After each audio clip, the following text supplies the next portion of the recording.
जोपर्यंत तुम्ही तुटत नाही तोपर्यंत लोक तुम्हाला गृहीतच धरतात. एक चिमणी गुलाबावर खूप प्रेम करायची.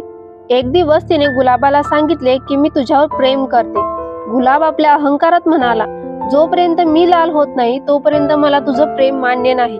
चिमणीने विनवणी केली, असं करू नकोस, मी तुझ्याशिवाय अपूर्ण आहे. पण गुलाबाने तिच्या शब्दांकडे लक्ष दिलं नाही. तो म्हणाला, जोपर्यंत मी लाल होत नाही तोपर्यंत मला तुझं प्रेम नको. चिमणी गुलाबाच्या काट्यावर जाऊन बसली. काट्याने तिच्या शरीरात जखमा केल्या. चिमणीच्या रक्ताने गुलाब लाल झालं. तेव्हा गुलाब म्हणाला, आता मला तुझं प्रेम मान्य आहे. पण दुर्दैव असं की तोपर्यंत चिमणी मरण पावली होती.